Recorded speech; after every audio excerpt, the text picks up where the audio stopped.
नमस्कार दोस्तों, मेरे चैनल पे आप सबका बहुत बहुत स्वागत है।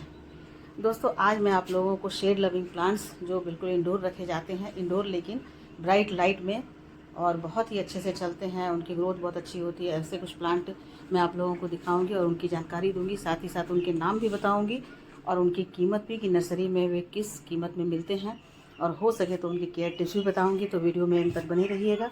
वीडियो अच्छी लगे तो लाइक शेयर कमेंट कीजिएगा, और मेरे चैनल पर नए हैं और अभी तक मुझे सब्सक्राइब नहीं किया है तो सब्सक्राइब भी कर लीजिएगा।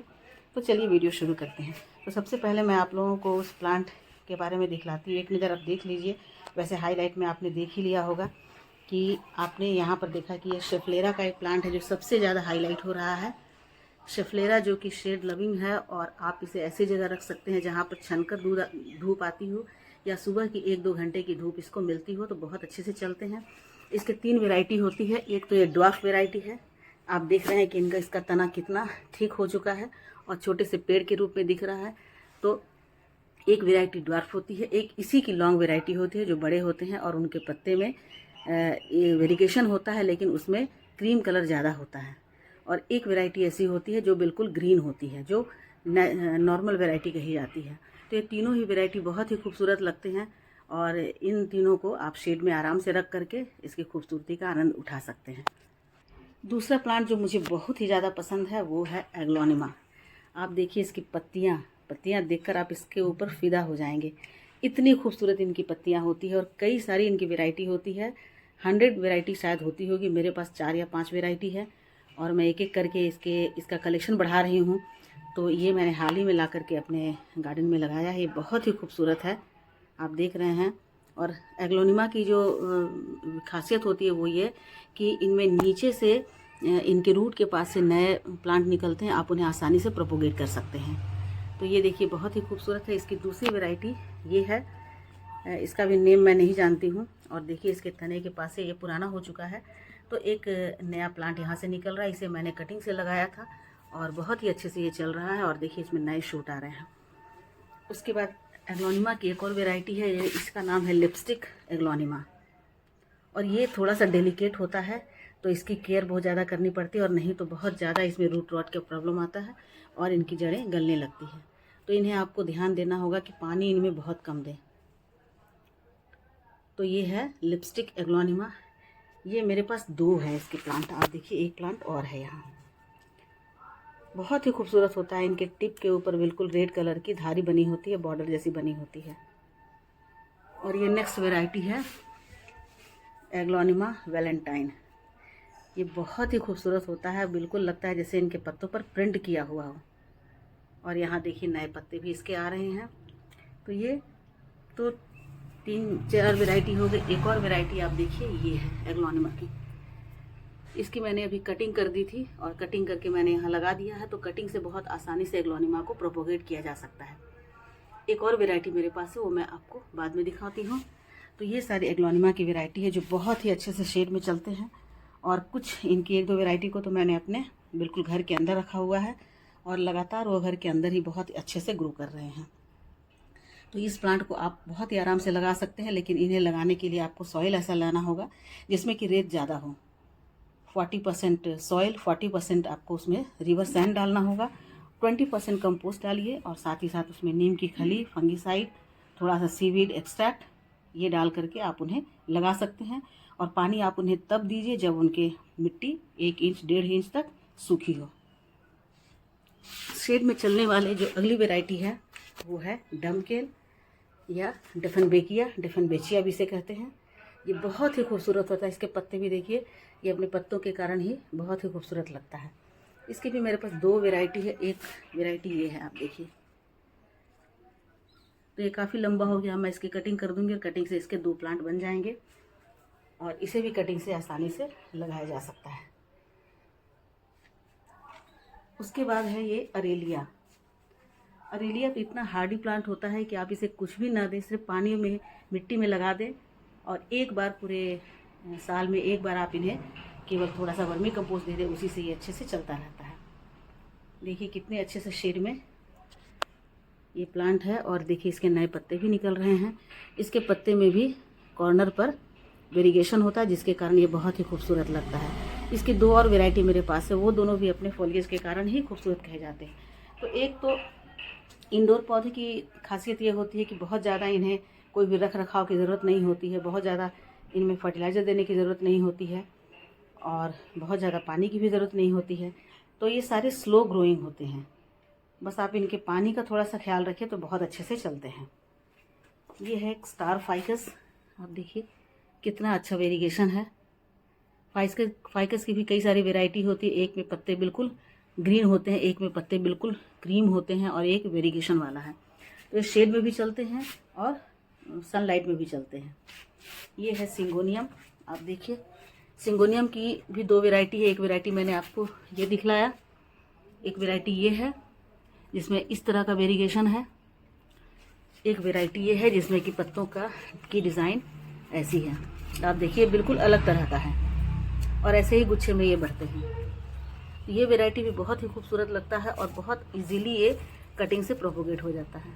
एक और वैरायटी मेरे पास है जो कि रेड वाला सिंगोनियम है। आपको एक और मैं प्लांट दिखाती हूँ जो शेड लविंग प्लांट है। इसका नेम तो मैं नहीं जानती हूँ, लेकिन देखिए इनके पत्तों पर कितना खूबसूरत सा वेरिएशन है। तो ये बहुत ही खूबसूरत है।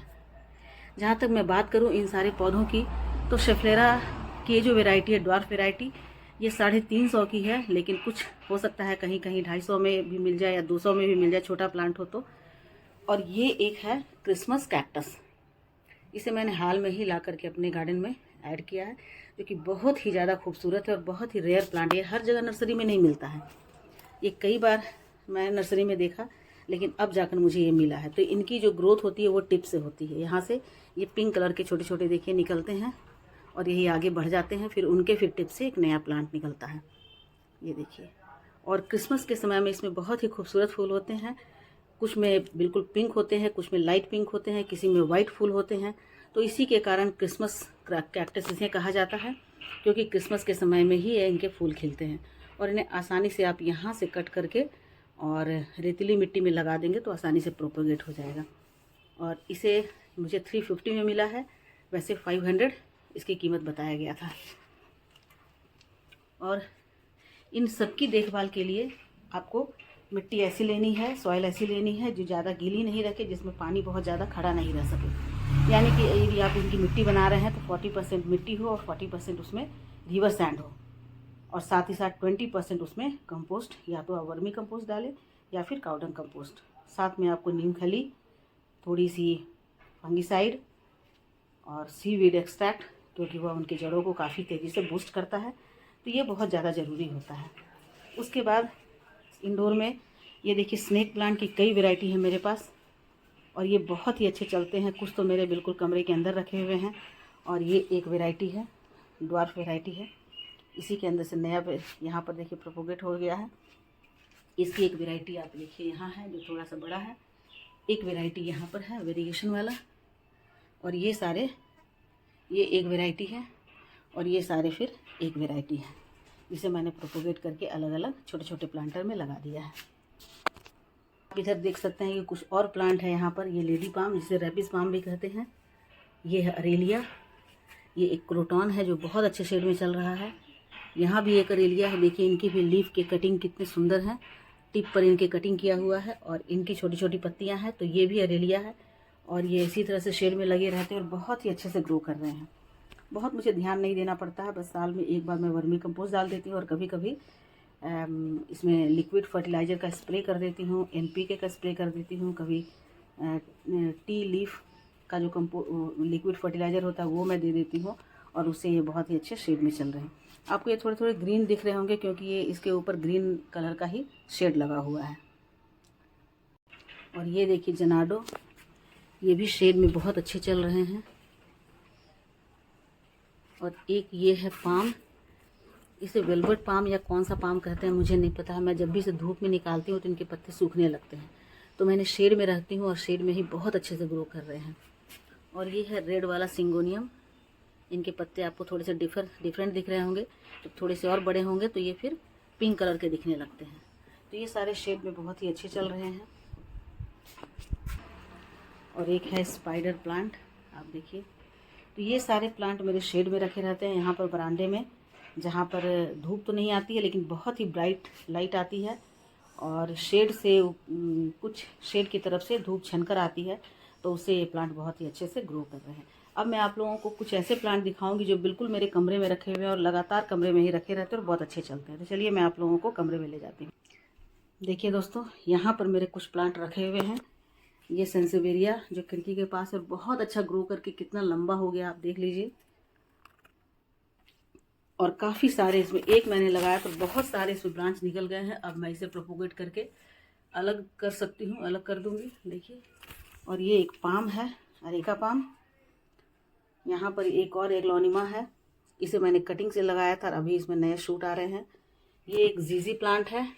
जीजी प्लांट की खासियत ये होती है कि आप उसे अंधेरे कमरे में भी रख देंगे तो भी वो अच्छे से चलेंगे, और आप 1 महीने भी पानी नहीं देंगे तो भी वो अच्छे से ग्रो करेंगे, क्योंकि इनके जड़ में जो राइजोम होता है उसमें बहुत ज़्यादा पानी का स्टोरेज होता है, तो बहुत ज़्यादा पानी इन्हें नहीं चाहिए, बल्कि ज़्यादा पानी दे देंगे तब इनके रूट रॉट हो जाते हैं और ये गल जाते हैं। और ये है रबर प्लांट, एवरग्रीन, बहुत ही खूबसूरत अपने पत्तियों के कारण, मोटे मोटे से।